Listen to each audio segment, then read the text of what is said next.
શ્રાવણ માસ મહાત્મ્ય 8મો અધ્યાય। ભગવાન શંકરે સનતકુમારને કહ્યું, હે વિપ્ર, હવે હું તમને બધા પાપોનો નાશ કરનાર બુધ તથા બૃહસ્પતિના વ્રતને કહીશ। શ્રદ્ધા ભક્તિથી આ વ્રત કરવાથી ઉત્તમ સિદ્ધિની પ્રાપ્તિ થાય છે। બ્રહ્માએ ચંદ્રમાને બ્રાહ્મણોના રાજ્યાસન પર અભિષિક્ત કર્યા। એક વખત ચંદ્રમાએ બૃહસ્પતિની પત્ની તારાને જોઈ અને તેના રૂપ લાવણ્ય તથા સૌંદર્યથી ચંદ્રમા મોહિત થઈને કામબાનને વશ થઈ ગયા। ચંદ્રમાએ તારાને પોતાના ઘરમાં રાખીને બળથી તેનો ઉપભોગ કર્યો। આ રીતે ઘણો સમય વીતી ગયા પછી તારાને એક પુત્ર થયો। તે વિદ્વાન, રૂપશાળી, સર્વલક્ષણોયુક્ત બુધ નામથી પ્રસિદ્ધ થયો। બૃહસ્પતિ પોતાની પત્ની તારાને શોધતા ચંદ્રમાના ઘરે ગયા અને બૃહસ્પતિએ કહ્યું, હે ચંદ્રમા, મારી પત્ની મને આપી દે। તે ગુરુની પત્ની સાથે કેમ ગમન કર્યું? ગુરુતુલ્ય પાપથી તારો કેવી રીતે છુટકારો થશે? તને આવો પાપ કરવાનો વિચાર જ કેમ આવ્યો? મારી પ્રિયા તથા ગુરુપત્ની તારાને તું ચૂપચાપ આપી દે। એકાંતમાં પ્રાયશ્ચિત કરીને તું પાપરહિત થઈ જા। યદિ આવું નહીં કરો તો હું તારા પાપને ઇન્દ્રની સભામાં કહીશ। બૃહસ્પતિના આમ કહ્યા પછી પણ કલંકિત ચંદ્રમાએ ગુરુપત્ની તારાને પાછી ના આપી તો દેવસભામાં જઈને બૃહસ્પતિએ કહ્યું કે ચંદ્રમાએ મારી પત્નીને ગ્રહણ કરીને બળથી તેનો ઉપભોગ કરે છે। હે ઇન્દ્ર, તમે દેવરાજ છો, તમે મને મારી પત્નીને અપાવો, અન્યથા ચંદ્રમાકૃત પાપ તમને લાગશે।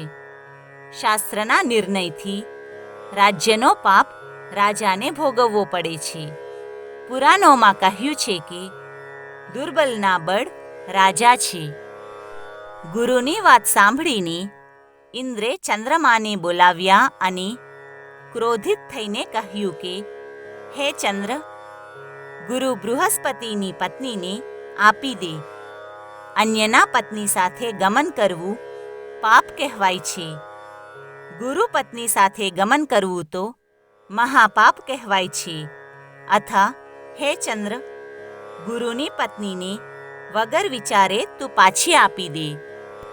ઇન્દ્રની વાત સાંભળીને ચંદ્રમાએ કહ્યું, હું તમારી આજ્ઞાથી પત્નીને આપીશ, પરંતુ પુત્રને નહીં આપું।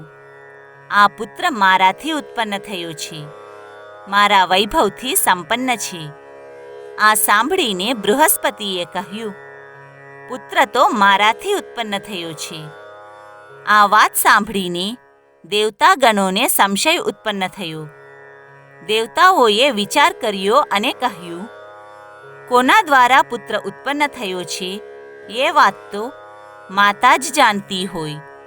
માટે દેવતાઓએ બૃહસ્પતિની પત્ની તારાને પૂછ્યું કે કોના દ્વારા પુત્ર ઉત્પન્ન થયો? હે કલ્યાણી, તમે સત્ય કહેજો।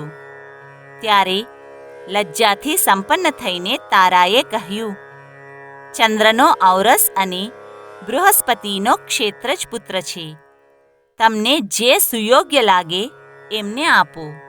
આ સાંભળીને દેવતાઓએ શાસ્ત્રથી વિચાર કર્યો અને પુત્ર બુધને ચંદ્રમાને આપ્યો। દેવતાઓએ ચંદ્રમાને કહ્યું કે ચંદ્ર, તમે ઘરે જાઓ, આ પુત્ર તમારો છે। આ નિર્ણયથી ગુરુને ખિન્ન જોઈને દેવતાઓએ તેમને વરદાન આપ્યું। તેમને કહ્યું કે ચંદ્રમા તથા બૃહસ્પતિનો પુત્ર બુધ ગ્રહ થશે, અને કહ્યું કે જે મેધાવી ગુરુ તથા બુધનું એક સાથે વ્રત કરશે તેને બધી સિદ્ધિ પ્રાપ્ત થશે। આ સત્ય છે, આમાં કોઈ સંશય નથી। શંકરના પ્રિય એવા શ્રાવણ માસમાં બુધ અને ગુરુવારના દિવસે જે અર્ચન કરશે અને દહીં ભાતનો નૈવેદ્ય અર્પણ કરે તે દીર્ઘાયુ થશે. આ બેવ મૂર્તિની જે પારના ઉપર રાખીને પૂજન કરશે તેને સર્વગુણ સંપન્ન પુત્રની પ્રાપ્તિ થશે. જે પ્રાણી ખજાનામાં મૂર્તિ રાખીને અર્ચન કરશે તેના ખજાનાની અભિવૃદ્ધિ થાય છે અને તેનો કદી ક્ષય નથી થતો. પાકશાળામાં અર્ચન કરવાથી પાકની વૃદ્ધિ અને દેવાગારમાં અર્ચન કરવાથી દેવની દયા પ્રાપ્ત થાય છે. શયન ગૃહમાં અર્ચન કરવાથી સ્ત્રીનો કદી વિયોગ નથી થતો.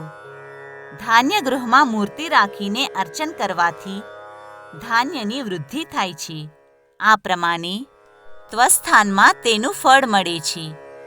7 વર્ષ વ્રત કર્યા પછી ઉદ્યાપન કરવું.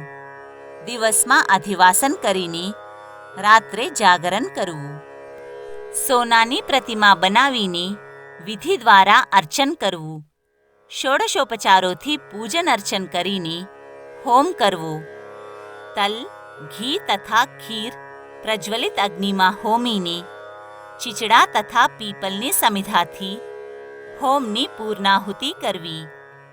મામા ભાણેજને જમાડીને બ્રાહ્મણોને જમાડવા, પછી સ્વયં ભોજન કરવું. આ પ્રમાણે 7 વર્ષ વ્રત કરવાથી વ્રતી બધી ઈચ્છાઓને પ્રાપ્ત કરી લે છે. સનતકુમારે ભગવાન શંકરને કહ્યું, હે ભગવાન, તમે મામા ભાણેજને જમાડવાની જે વાત કહી છે તેનું શું કારણ છે તે કૃપા કરીને મને કહો. ત્યારે ભગવાન શંકર બોલ્યા, હે સનતકુમાર, પૂર્વકાળમાં એક મામા તથા તેનો ભાણેજ દરિદ્ર હતા. તે મામા ભાણેજ ધાન્ય ભિક્ષા માટે ગયા. ત્યાં તેમને જોયું કે શ્રાવણ માસમાં દરેક ઘરમાં લોકો વ્રત કરતા હતા. તે મામા ભાણેજે જોયું કે બધા લોકો રવિ, સોમ તથા અન્ય વારોના વ્રત કરે છે, પરંતુ કોઈ પણ ઘરમાં બુધ તથા ગુરુના વ્રત કરતા ન જોવાથી તે મામા ભાણેજે નિશ્ચય કર્યો કે આપણે બુધ તથા ગુરુનો વ્રત કરીશું. પરંતુ તે મામા ભાણેજ વ્રતની વિધિ જાણતા ના હોવાથી સંશય કરવા લાગ્યા. તે જ દિવસે તે મામા ભાણેજ બંનેઓને સ્વપ્નમાં વ્રતની વિધિની જાણ થઈ. સ્વપ્નમાં જ્ઞાત વિધિ દ્વારા તે મામા ભાણેજે વ્રત કર્યું અને વ્રતના પ્રભાવથી તેમને સંપત્તિની પ્રાપ્તિ થઈ. દિવસે દિવસે તે ઐશ્વર્યની વૃદ્ધિ થતી હતી. આ પ્રમાણે 7 વર્ષ સુધી વ્રત કરીને તે પુત્ર પૌત્ર આદિથી સંપન્ન થઈ ગયા. તે મામા ભાણેજ સમક્ષ બુધ તથા ગુરુ પ્રત્યક્ષ થયા અને કહ્યું કે તમે અમારા વ્રતને કરવાનો સુવિચાર કર્યો, માટે આજથી જે કોઈ પણ આ શુભ વ્રતને કરશે તે નિશ્ચય રૂપે મામા ભાણેજને જમાડશે.